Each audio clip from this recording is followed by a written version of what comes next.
Hello and a warm welcome to HW News Network, your one-stop show, truth be told, for some engaging and thought-provoking conversations.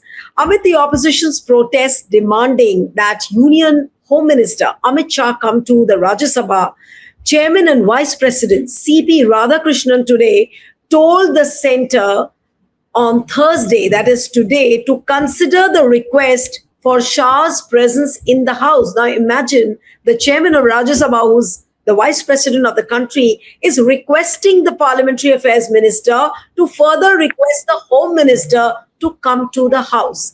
Now, addressing the Parliamentary Affairs Minister, Kiren Rijiju, the Rajya Sabha Chairman said, and I'm quoting exactly what Rajya Sabha Chairman said, he said that I request you to consider the request for the Home Minister to come to the House. As Parliamentary Affairs Minister, you can echo the sentiments of the opposition to the Home Minister.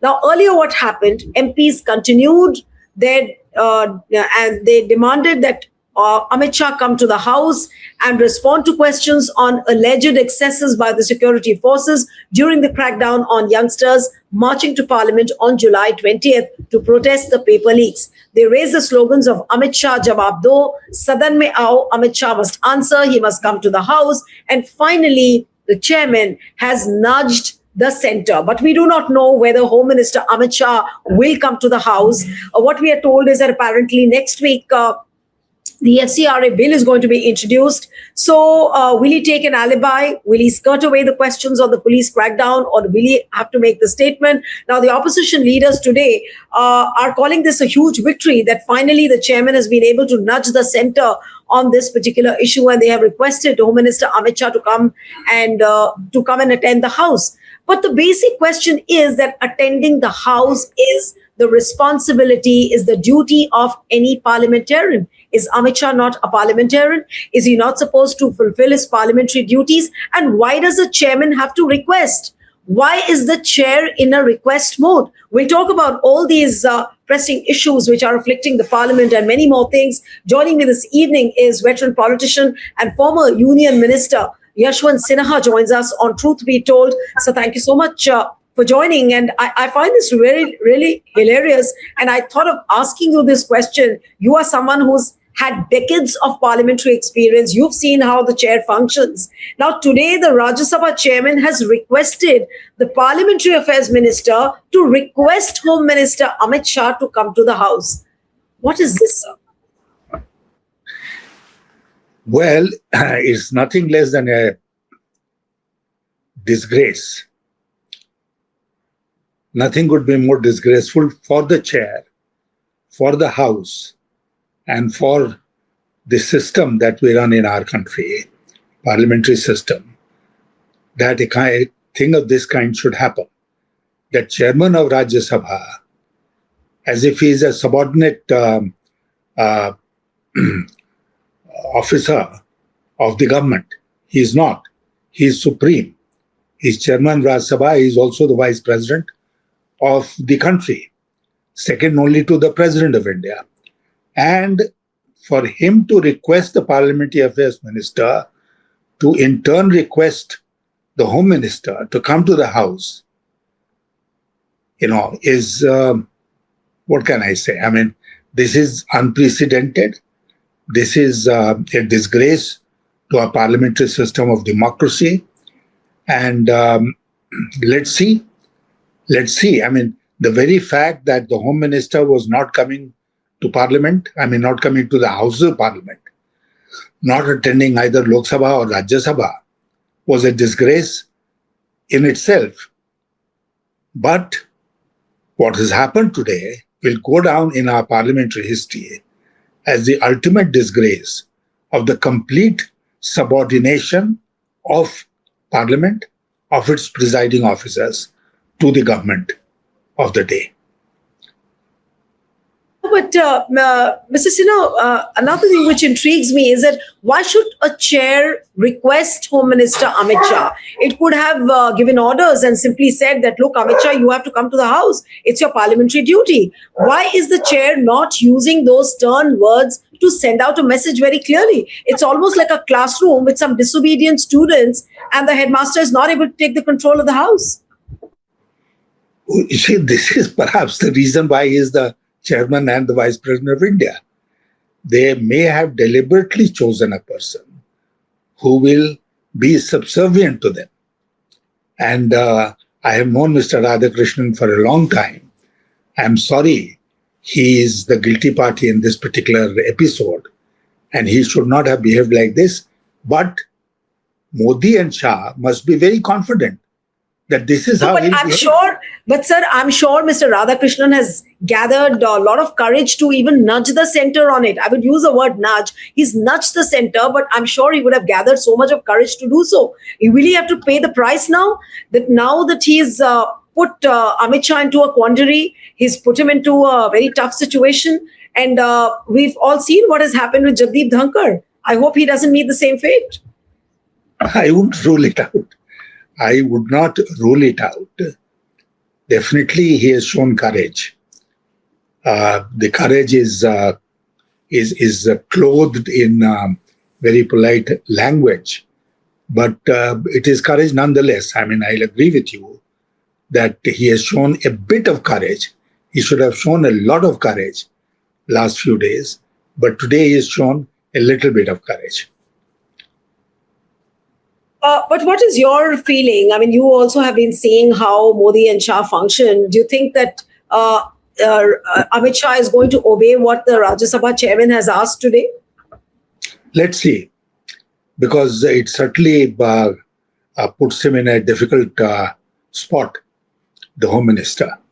And if he ignores this request, which the Parliamentary Affairs Minister can't say that, I didn't have time, or I have not been able to meet him, and therefore I have not conveyed your suggestion or your request.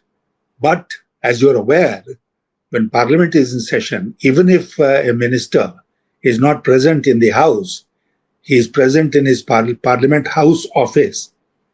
He must be watching the proceedings. There are the TVs in the room where both the proceedings of both houses are shown. So he must be completely privy to what has transpired. Let's see over the next few days what happens. I found a very interesting statement, Mr. Sinha, coming in from Ravi Shankar Prasad, and I'm just reading that out for you. As soon as this parliamentary proceeding got over, and I'm just trying to refer to that.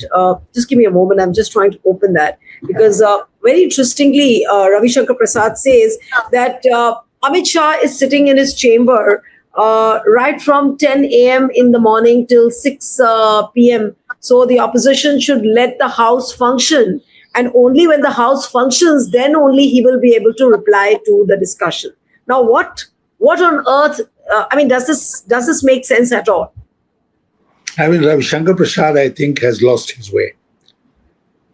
You remember what he said about the Patna Bankipur elections? Yes.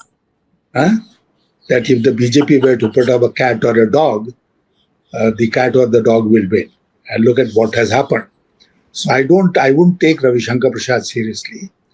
And given my position in public life, I think it will not be up to my standard to comment on what he has said.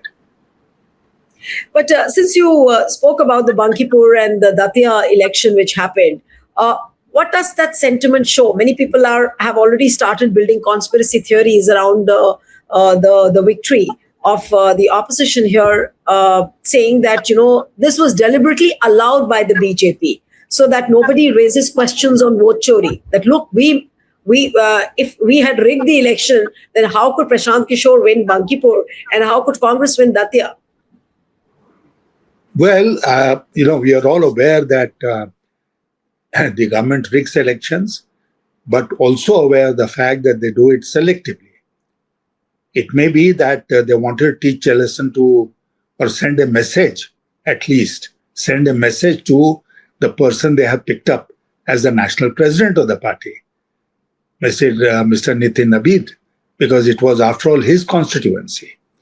So by perhaps not going out of the way, or they may have had information, intelligence, that whatever they may do, they are not going to win in Bankipur or Datia for that matter, and that their vote bank, vote share is going to be drastically reduced in the Gujarat by-election. So, you can plan up to a point. You can, if you're losing by 20, 30,000 votes, you can manage. But let's say if you're losing at 50,000 votes, how can you manage that? That becomes very difficult. In this particular case, they must have carried out their study. They may have rigged to a certain extent, but the atmosphere, the environment was so much against BJP that did not help. So but there Mr. will be Sinha, various theories.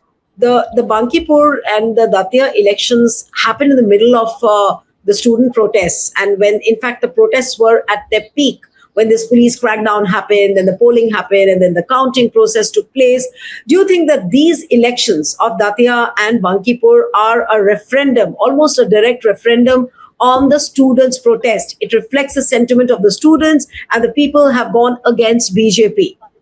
Yes, to an extent it is a referendum because, Bankipur was very special, much more special than Datia.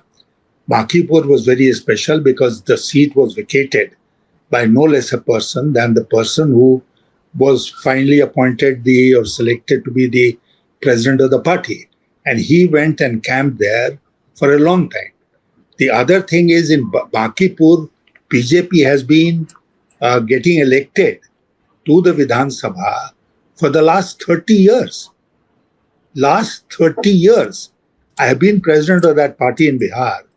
I belong to Patna, and let me tell you that if somebody asked me which is the safest seat in Bihar for the BJP, I would have perhaps said Bankipur, and therefore losing Bankipur is a matter of great, worry